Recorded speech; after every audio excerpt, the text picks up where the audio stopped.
Here. Mrs. Nelson? Here. Mrs. Yates? Here. Mr. Kaminsky? Here. Mrs. Bowman? Here. Mrs. Ray? Here. Mrs. Kelly? Here. Chairman Childs? Here.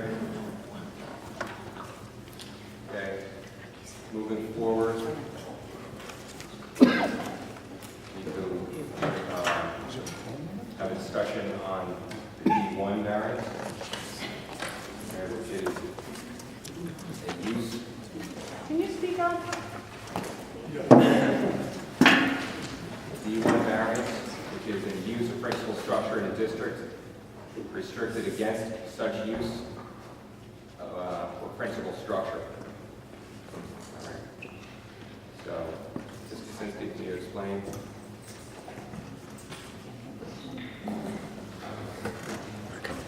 Okay, so what the board's going to be considering now is the concrete batch plan application and the ancillary structures that we're proposing in connection with that, whether or not that should be granted by the board in connection with the D1 use variance criteria.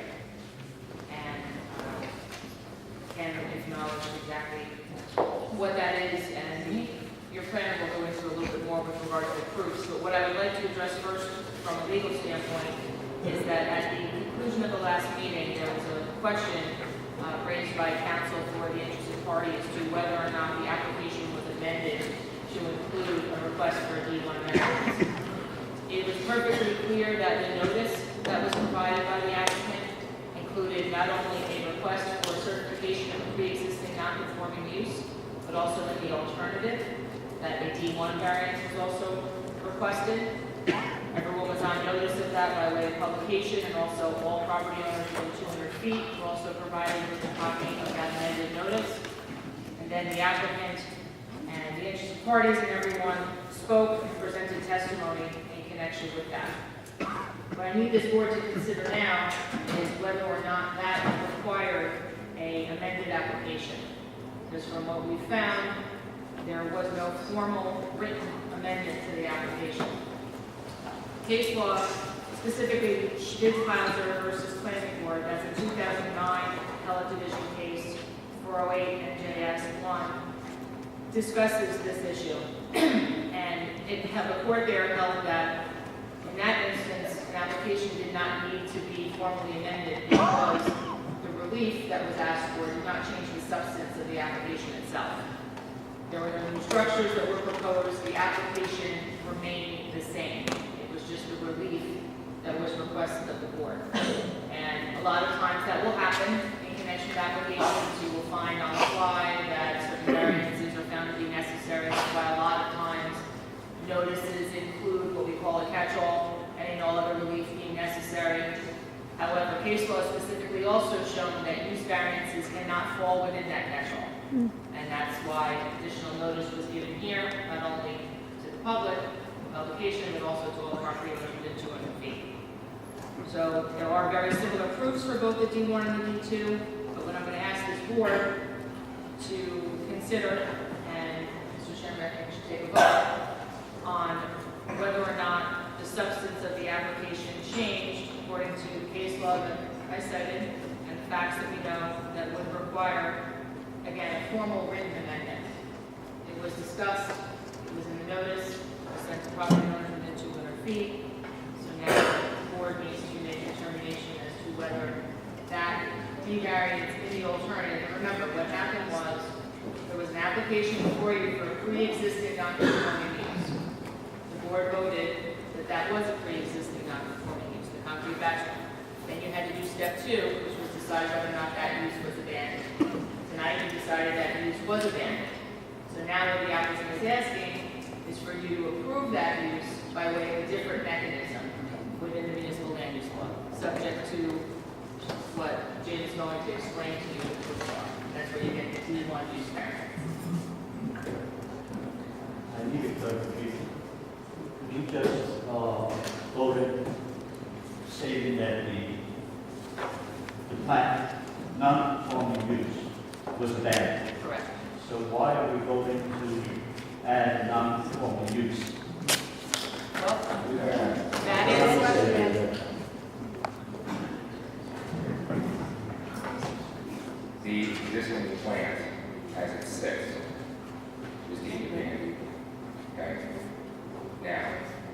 what the applicant has applied for was a use variance that is now going to allow that use, concrete use, to happen in that same area with a different machine, basically.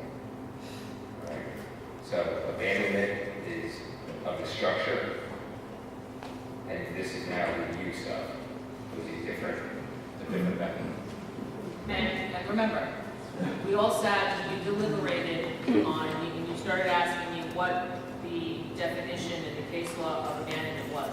Based on that, we deliberated and the board decided that it was in fact abandoned. Now you're going to hear a different set of criteria. And your decision very well may be exactly the same. It may be different based upon what the criteria is, based upon the proofs that were presented. The applicant has asked for this relief, so we have to address it. We have to do a vote on it, provided that the board decides, based on this case law, that a formal amended application is not required. However, I still would like an explanation of why we're pursuing a non-conforming use Well, in this site. it's the applicant's right, and they've applied to do that. So we have to render a decision because they've So asked. we're voting to give them a non-conforming use. Yes. That's correct. And that's through the D1. Yeah, because once you determined that the use was abandoned, it changed that use relief from a D2 for expansion of non-conforming use to a D1 for a use that's not permitted in the zone. I mean, either way, the use is not permitted in the zone, but it just changed the classification. Correct. It's not just, Correct. it didn't revert, it's back to its conforming use as far as the end of this vote, amendment vote. It's as if it didn't exist. Yep, vacant site. It's a vacant site which we're proposing to have a non-conforming use. Thank you. Okay.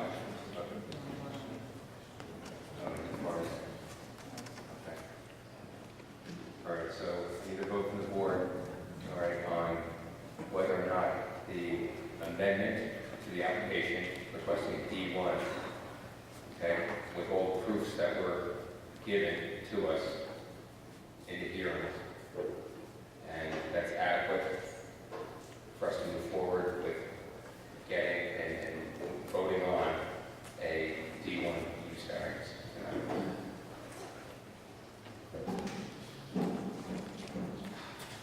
Okay, so again, the case law that was researched and that was provided is that if the application itself is not substantially changed as a result of the new relief that we're asking for, then a formal amended application is not required. So in other words, new application form, check the box for D1 instead of D2. Exactly. Do you feel that the record adequately reflected the applicant's request for a D1 as an alternative to the D2? And so it didn't go from a concrete batch plant to, you know, some other type of industrial use. The use itself stayed the same. I'm a little uncomfortable, to be honest with you. This is the first time I've heard this. You know, in the last meeting, we talked about we vote one way and then we proceed. If we vote the other way, we continue, it stops. Now, Hold on one second.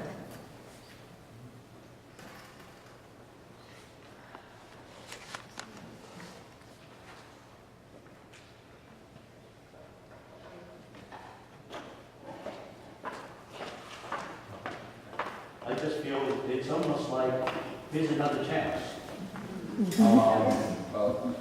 I don't feel comfortable with this. I mean, we voted as it's been abandoned, and last week at the end of the meeting, we were told, vote that, that's it. Now you're saying, well, now we could vote to make it non-conforming use. I don't know that that's entirely true. I think the discussion was, and we were discussing whether or not, and Mr. Peck produced the second notice that he sent out that clearly stated, in the alternative, the applicant seeks a D1 use variance. When did that So When did that happen? He mailed it, I don't remember. Okay, we're not taking questions at this point. Well, I'm asking a question. And I'm answering your question. So this was discussion that we had at the end of the last meeting. The question was made to Mr. Peck, and we went back and looked at the notice, and the notice did say, in the alternative, the applicant seeks a D1 use variance to have a concrete batch plant operate on the site. The question here really is, do you feel that formal amendment to the application in the form of a new application form, there might have even been a new fee or something along those lines, is necessary in this case for you to go forward in considering that D1 variance? That's all we're considering? Right now, let's just figure out if you feel that they adequately addressed the amendment to the application in the record somehow, whether it was through the notice or a representation that Mr. Peck made at some point during the proceedings. That's also a When disappointment. is this, is there a date from when that request came in? The notice was done prior to the pre-existing non-conforming use, which was November, a year Before after the December. application started the public hearing, or started this discussion? Well, hold on, let's remember something here, okay? This has not only been an application that's been going on for well over a year, Oh, yeah. okay? But things morphed along the way. And we realized, as we went through and as we found resolutions, that what we thought was already a pre-existing certified non-conforming use of the batch plant was unfortunately done by the wrong board, which is why 3/4 of the way through, we had to rectify that. And we did that for the board's edification, for the applicants, for the interest of parties, for everybody, because it was something that was realized along the way as we got deeper into this. That was when they made the request in the alternative to have it, the matter reviewed as a D1. Now, by saying that they did not need a formal amended application does not go at all towards your decision as to whether or not you want to allow a non-conforming concrete batch plant at this site. All that says is that they didn't have to start from square one again. And they didn't have to amend and submit a new application. We're still going to talk about all the other things associated with that use. That's all that this means, is that we can now go on to the next step, which, again, I know we had talked about last time when we said how this was going to go, and then the objection was raised, and we need to look into that further. And this is where we came as a result of that. And as Kara said, it's not unusual for an application to be amended midstream. If you find another variance that's necessary, or, you know, and the issue really was proper notice of that. But again, you have to feel comfortable that that was addressed somehow in the record, and that it didn't require a formal amendment in the form of a new application form and all that. But this is not unusual for things like this to happen throughout, especially one that goes on for, you know, well over a year. And again, can you just explain the difference in the proofs needed between the D2, which testimony would have been there for the D2, and the D1? So the proofs that they have to provide to you and the board are not really all that much different between the two. The only difference in my mind ever between the D1 and the D2 is that sometimes the courts, not sometimes, there's case law that says that for a D2 variance, the board should look more liberally on the negative, because it's not as though you're introducing an entirely new non-permitted use. The use is already there, because it's a non-conforming use in the zone. So that's really the only distinction, but they still have to show that the site's suited for the use, they still have to demonstrate special reasons, they still have to show you that there's no substantial impact to surrounding properties, and they still have to address the part where they give you an enhanced quality of proof that the variance is not inconsistent with the intent and purpose of the zone plan, and they have to reconcile the fact that this is not listed as a permitted use in the ordinance. So all that is essentially the same. The only difference being you might look a little more liberally if it was a pre-existing non-conforming use, because it's already there, it's already been operating. The court said it would tend to have less of an impact because it's already there. That's really the only distinction. But by saying it's abandoned, And that's the distinction about what's happened this evening, is you determined that use was abandoned. So now we've shifted this to, it's not a D2 variance, it's a D1. And it's as though it didn't exist. Does that mean that, depending on our vote, we could accept the testimony of witnesses for the last year? If we vote one way, if we vote the other way, we have to start all over. So the first determination we think you should discuss and make is, do you feel that something more needed to be done to amend this application than what was offered on the record and what was in the notice?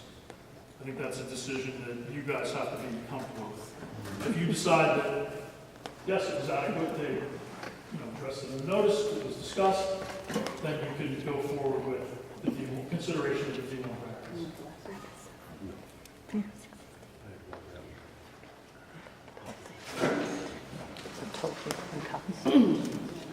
But there's no change to the application except checking the box from D1 to D2 to D1, or it's the only difference. That is the only difference. The application. Correct. That's the only difference, that's the book major difference. So we just voting from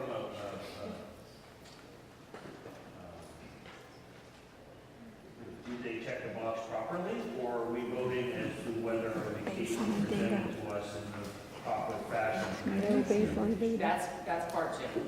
That's part two.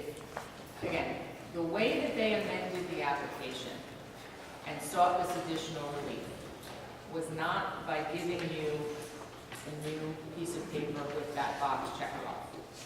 The way they amended it was by doing new notice to the newspaper and the public, which was necessary and made everybody well aware of what was happening. And they did that out of an abundance of caution, not knowing how the board was going to vote on the abandonment issue. And yes, to give themselves another bite at the apple. You're 100% correct.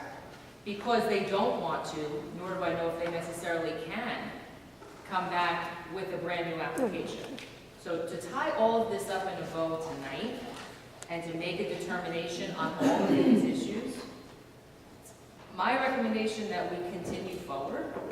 You have to decide, but by saying that the application was amended enough to where everyone knew what was going on, and there was no substantive change to the application, they didn't bring in a new use, they didn't bring in a new structure, they didn't bring anything else.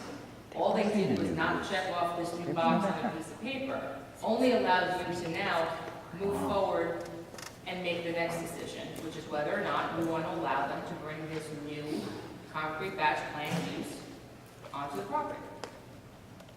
That's all this next vote does. What are the implications if the majority of the board said the application is not adequate? What happens then? Then we do not consider the D1, Okay? and then we move on to whatever remaining portions of the application remain.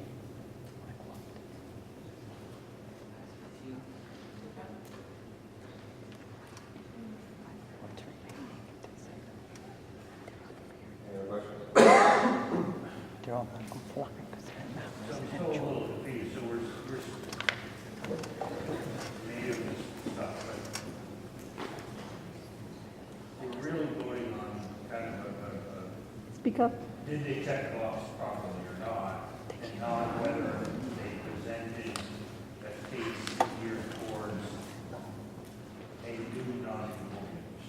Correct. And, So if we say, yes, they checked the box, then we're gonna then move forward and use all the evidence that has been presented to date to justify or not justify granting a D1 variance to allow this new non-existent use to happen outside of our regulations. correct. Any other questions, comments?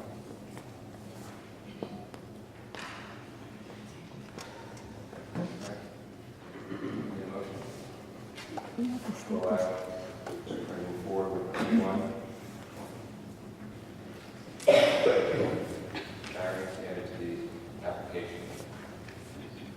I make a motion to move forward with the D1 use variance plan, that plan.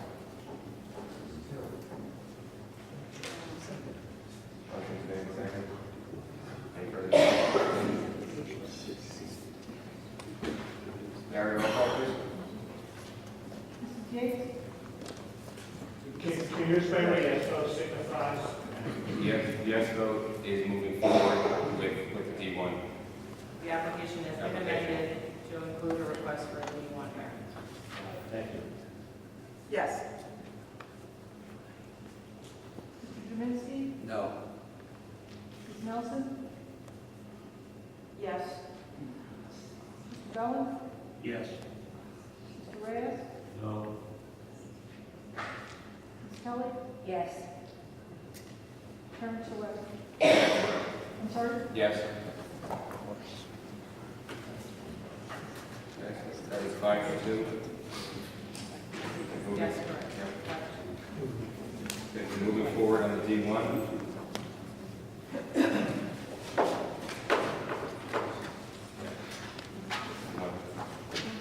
Sure, so let me just cover a couple of points from my memo on page 6, if you have it, if you want to follow along. So in consideration of the D1 variance, so this notes D2, but again, a lot of this is the same. So for a D1 variance, the applicant has to show that the public welfare is promoted because the site is particularly suited to the proposed use. Note that they do not have to show you that this is the only place that they can do it, or that other sites are not suitable. They only have to show you that this site is particularly suitable for the proposed use. They also have to demonstrate special reasons, which in large part come from the purposes of zoning. So that was purpose A for public welfare, things like that. You just have to go back to the testimony that their planner, Mr. Madden, provided to see if you feel that that was adequately addressed. On the negative, the first part is that they have to demonstrate that there's no substantial detriment to the public good. That refers specifically to the impact of the use on surrounding properties.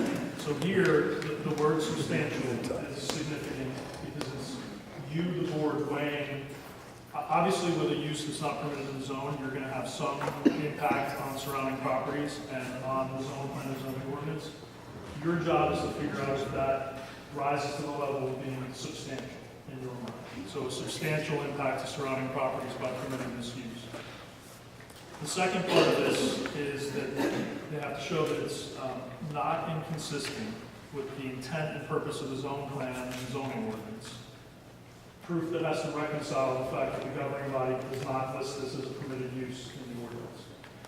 So, think about the back half of this property is in the mountain residential zone. So, if you think about the purposes of that zone, that's what you're relating that to and determining if the grant of the variance would be inconsistent with that intent or not. And then reconciling the fact that the governing body didn't list this as a permitted use. So you have to kind of go back to the factors that were discussed in the testimony and kind of piece that all together and then determine those factors.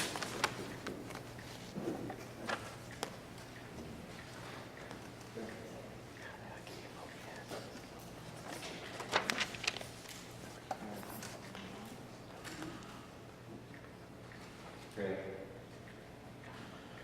To discuss this further, I need a motion to approve the use of the single concrete batch plant. And this would be a motion for a concrete batch plant and all of the ancillary structures as ancillary structures in that non-permitted zone that are associated with that batch.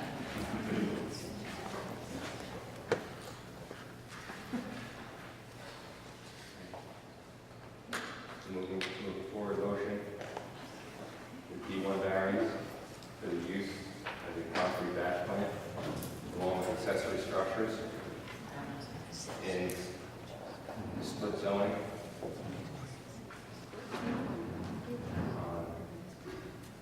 Under concrete site. No.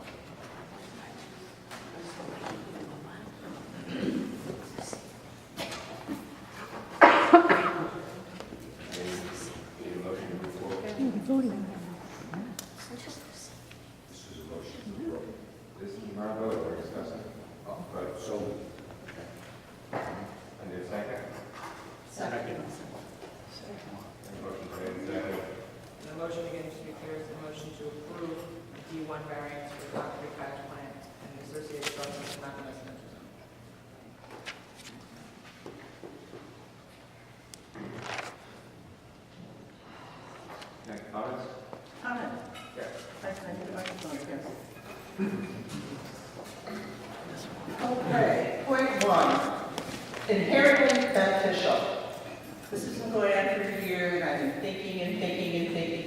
figure out how is a concrete plant inherently beneficial to the community. We couldn't come up with anything. Is it substantially making a bad impact on the surrounding area? Well, let's see. There's been testimony that it might operate maybe 7 days a week. Not 7 days a week, at least 5 days a week, certainly during business week. That's a lot of noise. That's a lot of dust being turned out. That's a lot of activity for the people living around there. That means they really probably, in the nice weather, can't use their property. Who wants to sit on the deck and listen to that? The operations will be inside, was testified. Well, I grew up in the city of Buffalo when it was all the factories were working. All those operations were indoors. You can hear it all day long. Yeah, I'm sure that can help things, but I don't think it's going to eliminate the noise altogether. Second point, is it the intent, keeping in the purpose of our master plan? Bethlehem Township's master plan has always been to keep Bethlehem Township rural. Now, everything this board has done has been to maintain that. When a housing development comes to it, it's been cluster zone, so you keep that with those wide open spaces, so you have a rural feeling. Don't see a concrete badge plant in my picture of what a rural setting is. You go for a ride in the country, and you don't want to look at concrete badge plant. Secondly, this board always tries to bring non-conforming properties into conforming uses consistently, every single time we look at that. And I think we have to look at that, again, we have to be consistent to be fair.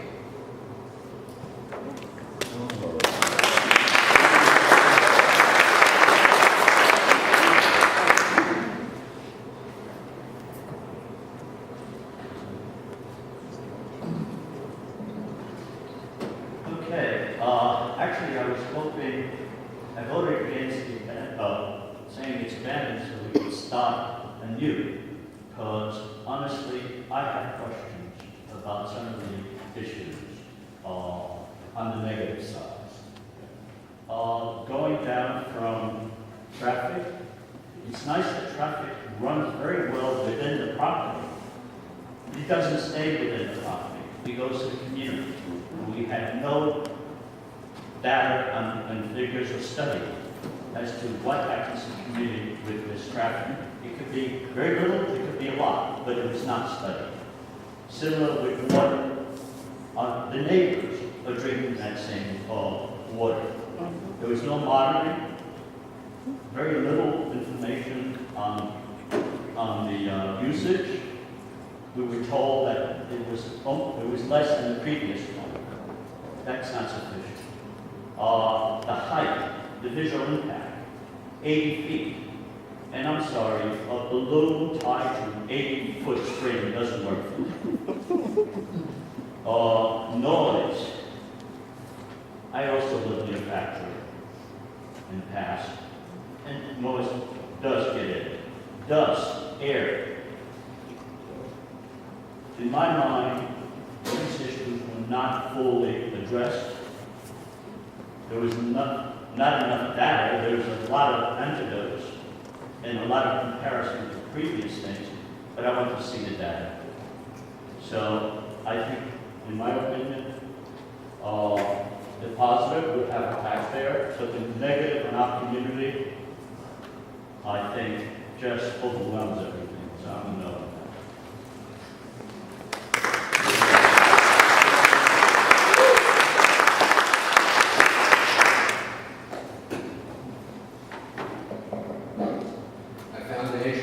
That over the course of these hearings, I haven't seen one resident of Bethlehem Township come forward to speak in favor. I think the reason for that is because the plant operation would affect the people adjacent to it, behind it, or across the street. Now, we are trying to attract businesses here, which is a good thing. But part of the reason that Bethlehem Township is attractive because of its rural nature. It has a certain flavor, as a farming area, agricultural area. So if the concrete plant were started, it wouldn't affect the majority of the residents in the township. But you have to look and say, well, do we inconvenience a few people for the greater good of having the concrete plant operate? In the final analysis, for me, the decision rests upon that question: are the positive benefits of having the plant operate serve the public interest, or to put it another way, does the operation of the plant prejudice the public interest? Is it detrimental to the public of the township of Bethlehem? And having considered all of that, I feel yes, that it is prejudicial to the public interest to the residents of this township, and I would vote not to grant the variance.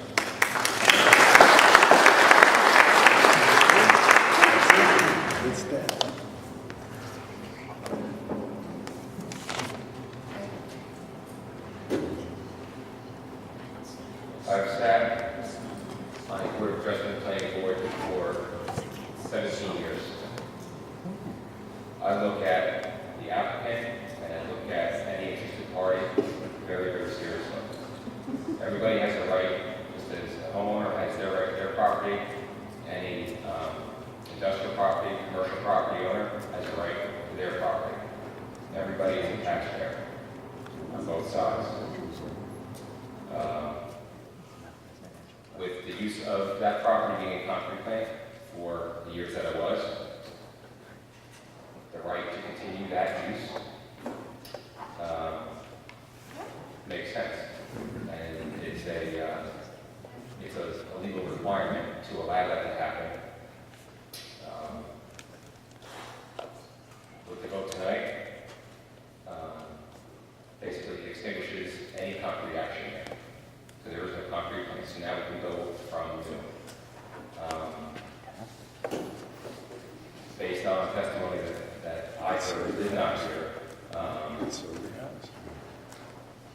there was strong concerns as far as traffic.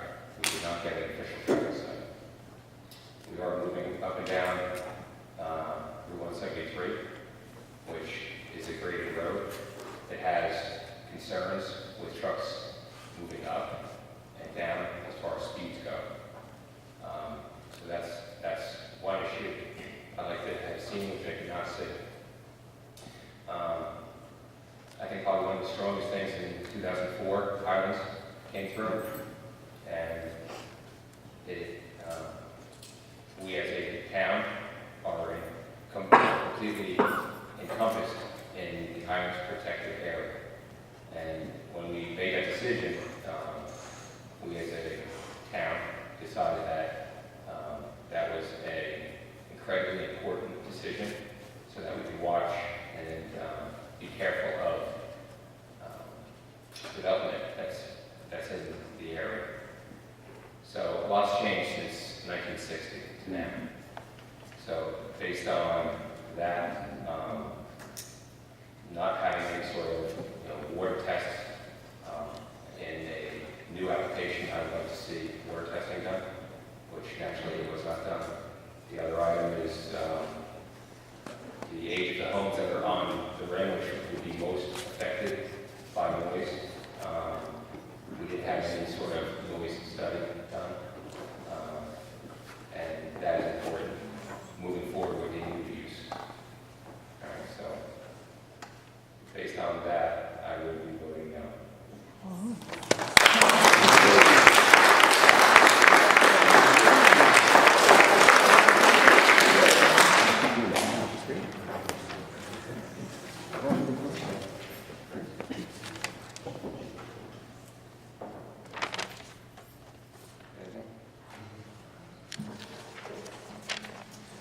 Just briefly, because I think everything's been said about the beneficial uses that I probably would just sound redundant.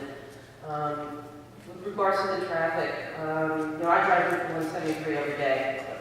The volume of traffic I don't think is ever an issue for me. The grade where that entrance is has always concerned me. Turning right out of there, going up that grade, that presents a hazard, if you ask me.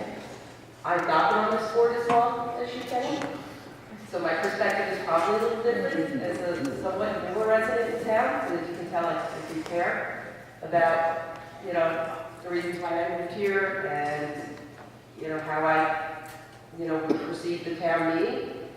So with the D1, in terms of the proposed use inherently beneficial, I would also have to say no.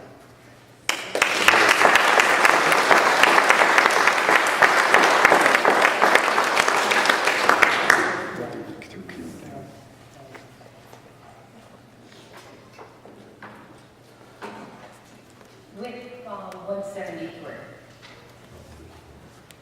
we are encouraging businesses on that highway.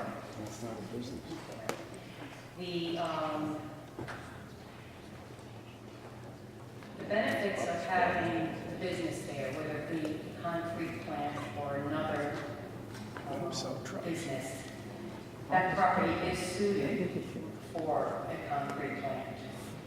Even though it is abandoned, it is suited for that.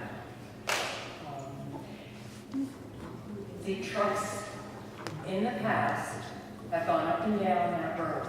I remember them. I don't see the traffic as being